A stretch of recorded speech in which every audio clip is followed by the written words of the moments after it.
For those people that don't know you, please just tell us, your name and just a little bit about your background and really what you're up to these days. Sure. My name is Debbie Persampire, and I live in Huntington. And I'm a teacher and a parent. And what I'm up to these days is I have a small cell antenna that was placed outside my home by the town of Huntington. Crown Castle put it there on behalf of Verizon Wireless. And it happened about 1.5 years ago, and ever since then I've been doing a lot of research to figure out what it is and whether or not my family is still safe to live in that home. And so these days what I've been doing is putting most of my time and energy toward working at a cause that I never thought I'd be involved with. And we've started an activist group, Citizens for 5G Awareness. And from what I learned, we're just trying to raise awareness in the public and make some changes because it doesn't look like this is a good direction. What is 5G? So 5G is 5th generation wireless. And what that means is 1st generation brought us cell phones, and 2nd generation 1G and 2G. 2G brought us data, being able to send data. 3G brought us texting, 4G brought us video conferencing, and 5G is promising driverless cars, better virtual reality, and the connectivity of everything to everything else. Smart homes, smart villages, smart towns. And unfortunately, 5G needs millimeter wave frequencies to work, and millimeter waves don't travel well through walls. So in order to make 5G effective, they're telling us they need to put these small cell antennas outside of our homes, every 2 to 10 houses, all through our neighborhoods and our nation. And it's of great concern because these antennas, it turns out, are not safe. They should not be outside of our homes and in our neighborhoods. Will 5G be completely replacing 4G? Actually, no. We'll still have the 4G frequencies, which also are not safe. And on top of 4G frequencies, they'll add 5G millimeter waves, sub-millimeter waves, and frequencies which are 15 to 20 times higher than the frequencies used by 4G. So they're really blanketing it on, and it's all cumulative. So we'll be exposed to more than ever before. Since you have a small cell antenna outside your home, have you measured the radiation in and around your house? I have actually. I had a building biologist come to my home and measure the radiation inside and outside of my home. And then we also have an acoustimeter, which is a radio frequency microwave radiation meter. It was $400. It measures the radiation, and it has a light on it, which goes from green to yellow to red. In the green, you're in the clear. If there's no radiation, there is no light at all. In the yellow, you should be concerned maybe for the long term, but if it's temporary, it should be fine. In the red, it's at levels that have been linked to cancer. And so in my children's beds, as you go upstairs in my house, in my home, you get closer to the antenna outside. So the upstairs rooms have higher radiation. So in the beds of my children, the radiation is in the red. And in my backyard and driveway, it is also in the red. The building biologist that came to my home offered some advice about shielding, but it's very expensive and time-consuming, and it just doesn't feel like I should have to do that. So we're trying to make a decision as to, how to mitigate or whether or not we may move. But the thing is, we're not sure where to go because is there anywhere that's really safe? It's not just outside my home. There are 200 of these small cells in Huntington so far, with hundreds more coming. And I think no matter where we move, there's a chance that we may find ourselves in the same predicament. All antennas in the U.S. are supposed to be FCC compliant. Doesn't it mean that they're safe? I wish it did. When I was told the antenna was FCC compliant, I was relieved for about a minute. And then I went online and did a little research. I needed to know what it meant. The FCC guidelines are within the 1996 Telecommunications Act. And that is from 1996. And it's based on research from the 1980s. Unfortunately, they are not protective of biological harm from this radiation. And they're, simply put, they're antiquated. And there have been thousands of studies on this type of radiation since that has gone into effect. And the FCC hasn't done anything. They haven't revised, they haven't revisited and revised those guidelines at all. And they're very high. Our guidelines here in the United States are much higher than many other countries. In China and Italy, Switzerland, Russia, the guidelines there, the limits, are 100 times lower than what they are here in America and in Canada. Canada is very high as well.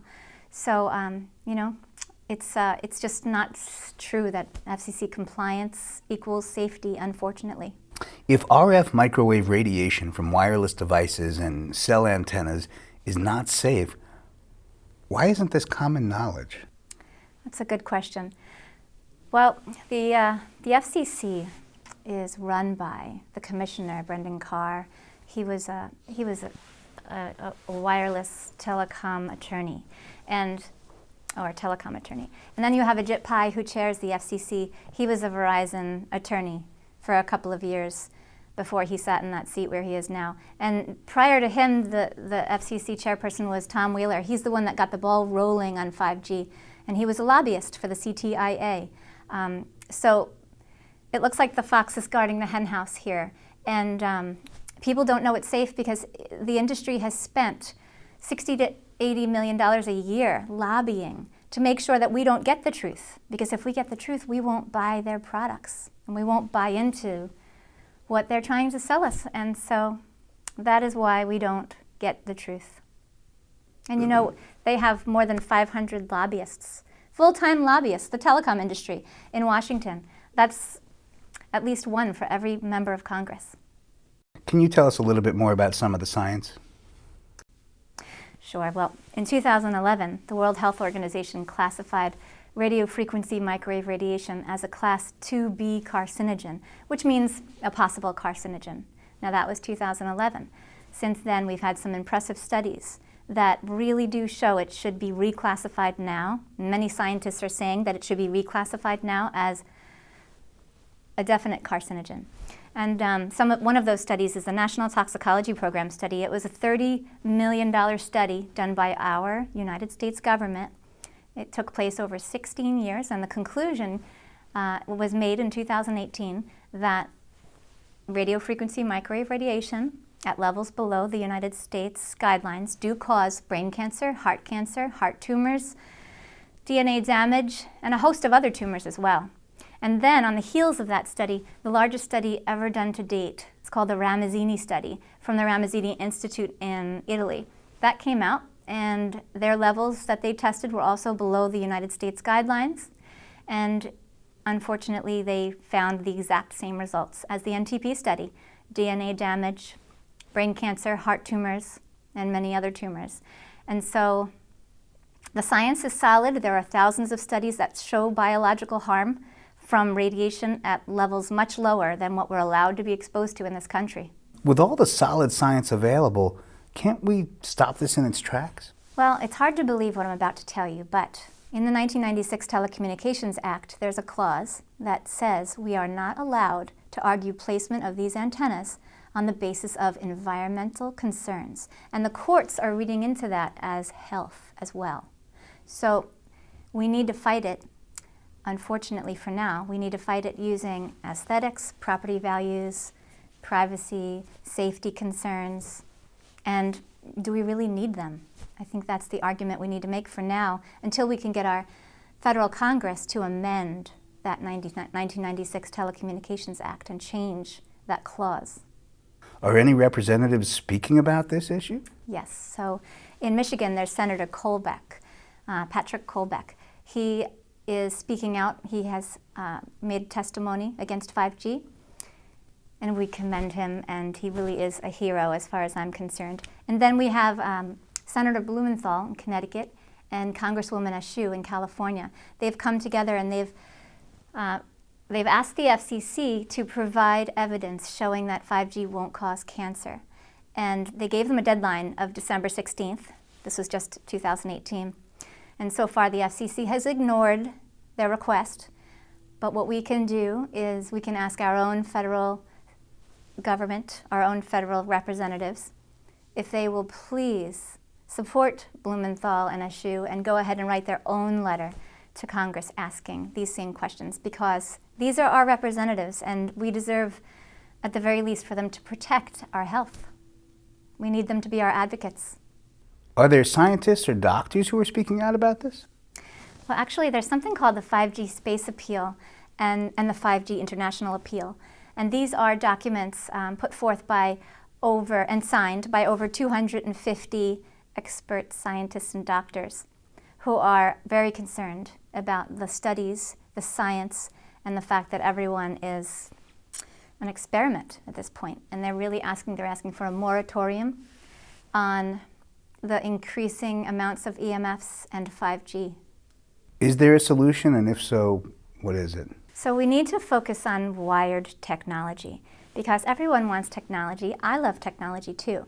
And it's important that we understand that we can still have it, but we need to have wired technology because when you have wires, instead of the Wi-Fi, like Wi-Fi in your room, instead of having a connection on wireless devices from your Wi-Fi, when you have a wired connection, the internet connection is coming through the wire. Instead of polluting your whole space, it's coming through the wire into your computer, and you're not getting radiation, and you're safe. So fiber to the homes, every business, every home, every school, we need fiber cables to provide wired internet service. And we need to stop the direction. Unfortunately, we're going in the wrong direction, and we need to stop and focus and spend money on fiber optic cables so that we can all have safer, more secure, faster internet. What is your advice for people who want to change the whole direction? So I would say talk to your local politicians and your state and federal representatives as well. They all need to know about the issue, and they need to know that we're concerned and that we expect them to act and be our advocates. I would also say talk to everyone you know. Show the Generation Zapped documentary to get people on board with you, because that helps people to understand that wireless technology is not safe like we thought it was. And then start a group if there isn't one in your community. First check, and maybe there is one that you can join, but if there isn't a group working on this, start your own, because we need groups in every village, city, town across our nation who can all come together and speak loudly and make a difference. Our children deserve it. They deserve a fair chance at health.